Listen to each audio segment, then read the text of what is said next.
Hey guys, twishimiye cyane kongera kubana namwe. Hari abantu batandukanye babajije batese utarize hanze aha hari imyuga itandukanye wakora yagufasha gutera imbere. Niba utarakandagiye mu ishuri cyangwa se ukaba warize amashuri make, ba hafi kuko tugiye kurebera hamwe imyuga 15 wakora, imwe muri yo ishobora no kuguhindurira ubuzima. Ntimugire ngo niyo batarize gusa kuko nabize barayikora kandi hari ikibafasha. Tudatinze, umwuga wa mbere ni ubuhinzi n'ubworozi. Ubuhinzi aho buva bukagera ndetse n'ubworozi kubukora ntibigombera amashuri. Icy'ingenzi ni ubushake ndetse n'ubumenyi wakigira kuri tere. Kwihugura kenshi ni kimwe mu bigufasha kubinoza kurushaho. Ubuhinzi n'ubworozi ushobora kubifasha abandi bakaguhemba amafaranga cyangwa se ukabyikorera. Umwuga wa kabiri ni ubwubatsi. Kuba umufundi mwiza ntibigombera kuba warabyize mu ishuri. Ku muntu ufite ubushake bwo kumenya, iyo yegereye ababikora barabimwigisha. Ushobora kuba utarize ariko ufite impano mu kubaka amatafari, mu kubaka amabuye, mu bubaji wavamo umusharupantiye mwiza, mu kuzinga ibyuma cyangwa se ferabeto, mu gutera ibipande, gusiga amarangi, kubaka amakaro, gukora plafo, plomberi, gusudira n'ibindi. Ukaba witinya uvuga ngo sinize kandi wenda muri ibi hari ibyo wiyumvamo. Ese uzi ko abakora imirimo y'ubwubatsi ari bamwe mu bahembwa neza, n'akazi kabo iyo uri umuhanga ntigakunze kubura. Umwuga uza ku mwanya wa gatatu ni uguterura imizigo. Kuba utarize cyangwa se warize amashuri make ntibisobanura ko udafite imbaraga z'umubiri. Umuntu uri physically fit akaba atijena bitewe n'icyo ashaka kugeraho, imirimo yose isaba guterura cyangwa se kwikorera aribyo bita kwisuma aba yayikora.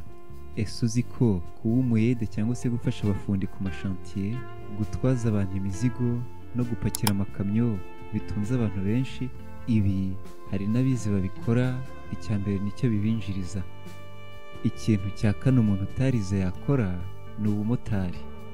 Iyo wihuguye neza, kubona permis cyangwa se uruhushya rwo gutwara ibinyabiziga ntabwo ari ikintu kigoye cyane. Ku muntu usobanutse niyo yaba atarize, iyo yihuguye ku bijyanye no gusoma no kwandika, agakorera uruhushya rwo gutwara akarubona, nta tegeko na rimwe rimukumira ku kuba yajya mu mwuga wo gutwara abagenzi mu gihe abyiyumvamo. Ikintu cya gatanu wakora kitagombera kuba warize amashuri menshi ni ubucuruzi buciriritse. Ku muntu ufite impano y'ubucuruzi, iyo yihuguye ku mibare y'ibanze, akitoza gusoma no kwandika, ubucuruzi bworoheje aba ari ku rwego rwo kuba yabukora neza cyane.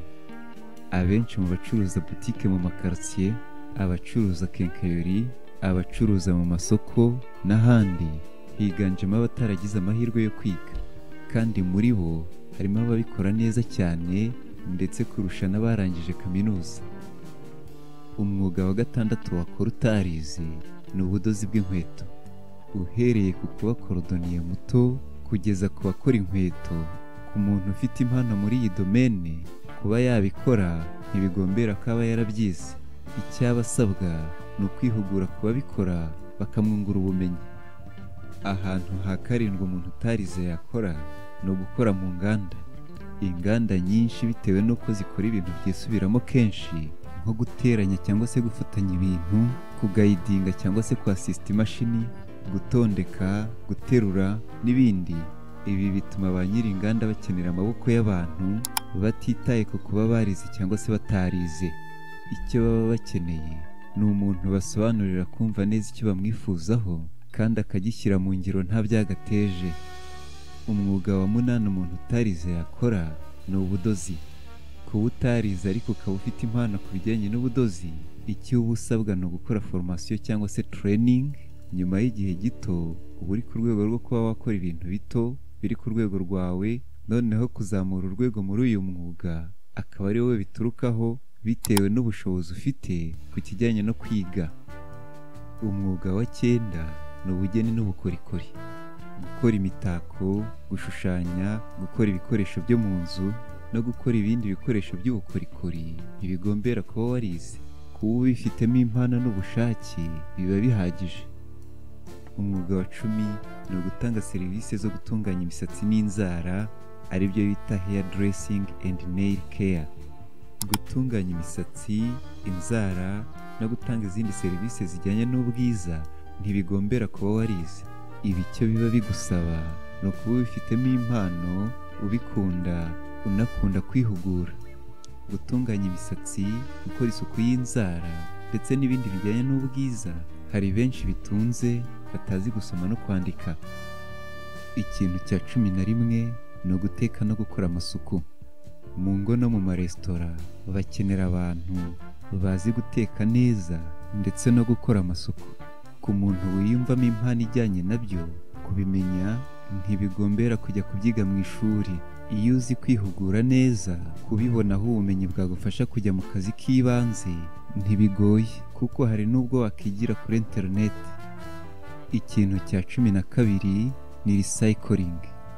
Gusubiza ibikoresho byakoze ubuzima bikongera bigasubira mu kazi ntabwo ari ikintu kigombera amashuri menshi.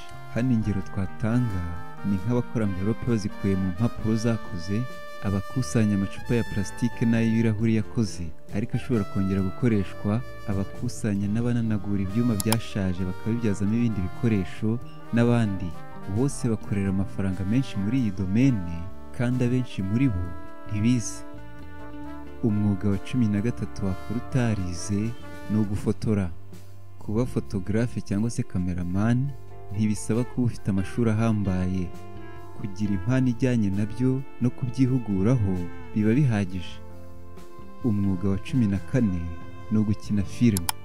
Umuntu ufite impano ku bijyanye no gukina film, ari izisanzwe ndetse na komedi, nawe icyaba asabwa ni ukwihugura. Igikurikiraho ni ukuzamura experience, ubundi akabibyaza umusaruro. Umwuga wa 15 ari nawo wa nyuma ni ukurinda umutekano. Nubwo akazi k'ubusekirite hari aho gasaba kuba umuntu yarize, ariko ahenshi n'abatarize barakabaha. Icyo bareba ni discipline, kuba wagashobora ndetse n'agaciro k'ibyo ugiye kurinda. Bakunzi bacu, twareberaga hamwe imyuga 15 wakora mu gihe wabuze amahirwe yo kwiga. Niba wumva imyaka yaragusize, utabasha kugana ishuri ariko ufite ubushake bwo gukora, washakishiriza muri iyi. Gusa ku bakiri bato birabujijwe kwijyamo mutararangiza ishuri. Kubabajije cyangwa se abibazaga iki kibazo, twizere ko hari icyo mwungutse. Imyuga itagombera kuba warize yo ni myinshi cyane, ntabwo twayirondora ngo tuyirangize. Niba nawe hari induzi tutavuze, yidusangize hasi muri comments, kuko hari uwo yafasha. Ababanye natwe muri iki cyegeranyo turabashimiye cyane, kandi muri ab'agaciro gakomeye kuri twe. Niba uri mushya, reba ahanditse subscribe, ukandeho, ukande no kukazogera kugira ngo ibiganiro byacu bijye bikugeraho mu ba mbere. Ibuka unakore like, kuko natwe turagukunda. Iki kiganiro niba hari n'uwo cyafasha, wakimusangiza ukora share. Izi video dusize kuri end screen nazo zagufasha kandi zakuryohera. Mwakoze cyane kubana natwe, naho ubutaha Imana ibarinde. Turabakunda.